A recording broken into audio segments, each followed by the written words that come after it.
Guys, today we are going to start reading The One and Only Ivan.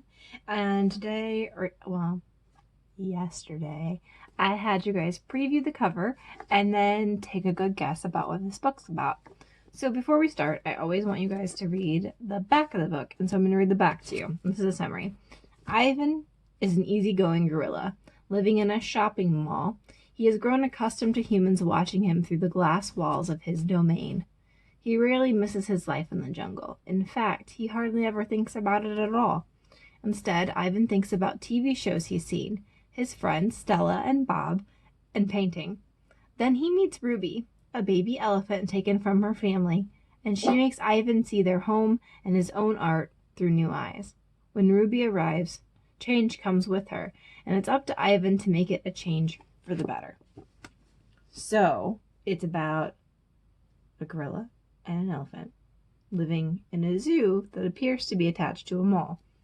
So very different than any of the other books that we've read, and I don't think we've read a novel where our characters are actually animals, not where they talk and when we see their feelings. So I will show you the text today. The dedication page in here is for Julia. We don't know who Julia is, but we could look it up. And we have a George Eliot quote starting the book off. It says, "It is never too late to be what you might have been." That's a nice thing. It's never too late to be what you might have been. Okay, and then the book starts off with a glossary. So I'm going to go ahead and show you guys the book and flip it over. You won't be looking at me anymore. You'll be looking at the pages. There we go. So this book starts off with a glossary, which is very different from most novels that we read. But I'm thinking that they want us to be exposed to the world that we're going to be living in and the point of view and vocabulary of a gorilla.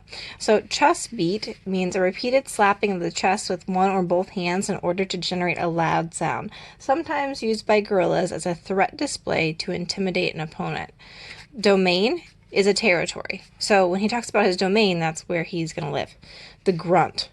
Snorting pig-like noises made by a gorilla parent to express annoyance. Some of your parents might have the grunt, especially during quarantine. Meatball. A dried excrement thrown at observers. Oh no. Do you guys know what excrement is? That's poop. It's poop he throws at observers. It's called a meatball. 9,855 days. That's an example. While gorillas in the wild typically gauge the passing of time based on seasons or food availability, Ivan has adopted a tally of days.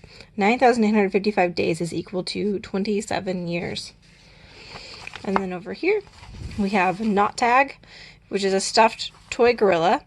Silverback, also less frequently gray boss, an adult male over 12 years old with an area of silver hair on his back. The silverback is a figure of authority responsible for protecting his family. Slimy chimp, which is slang and it's offensive, is a human. It refers to sweat on hairless skin. And vining is casual play, a reference to vine swinging. So let's get this started. And we have a illustration. I am Ivan. I am a gorilla. It's not as easy as it looks.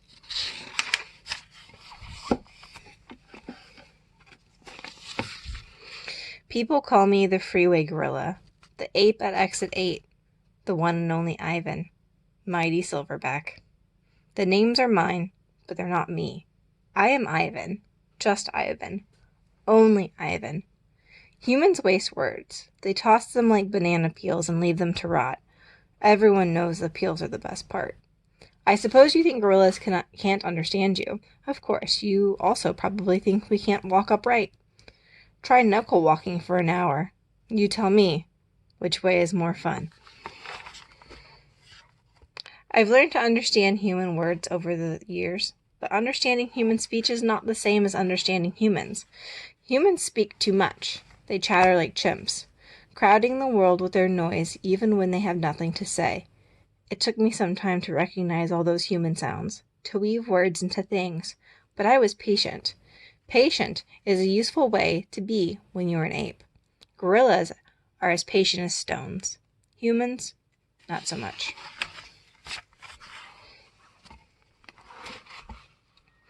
I used to be a wild gorilla, and I still look the part. I have a gorilla-shy gaze, a gorilla-sly smile. I wear a snowy saddle of fur, the uniform of a silverback. When the sun warms my back, I cast a gorilla's majestic shadow. In my size, humans see a test of themselves. They hear fighting words on the wind, when all I'm thinking is how the late-day sun reminds me of a ripe nectarine. I'm mightier than any human, 400 pounds of pure power. My body looks made for battle. My arms outstretched span taller than the tallest human. My family tree spreads wide as well. I am a great ape, and you are a great ape, and so are chimpanzees and orangutans and bonobos? All of us distant and distrustful. I'm gonna have to look this up. That's a new word for me.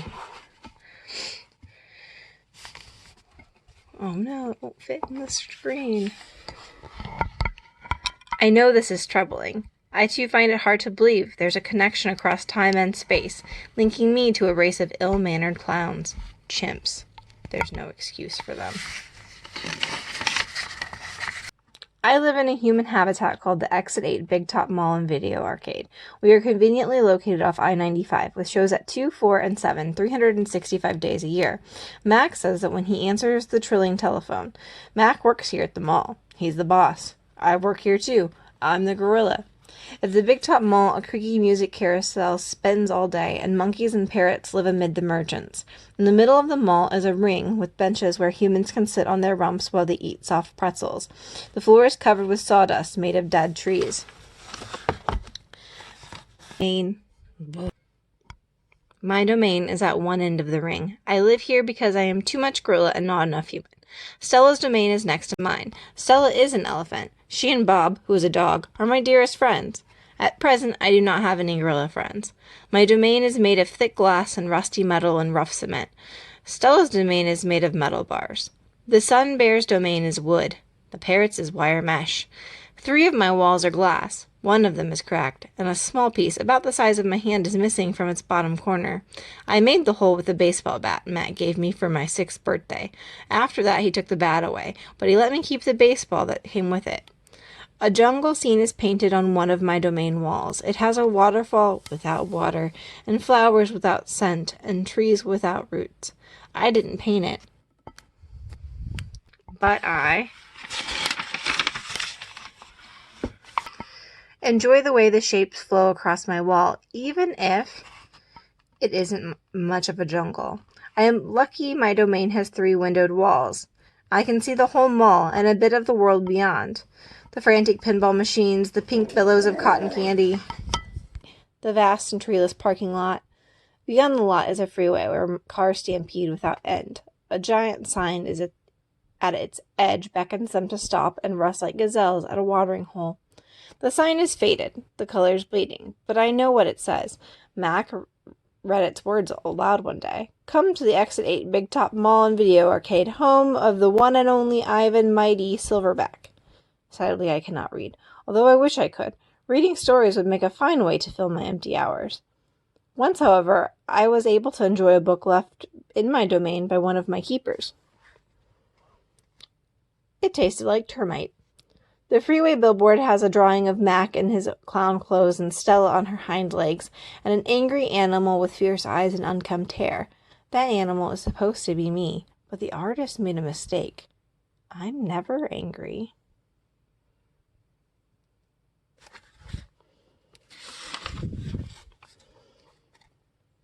Anger is precious. A silverback uses anger to maintain order and warn his troops of danger. When my father beat his chest, it was to say, beware, listen.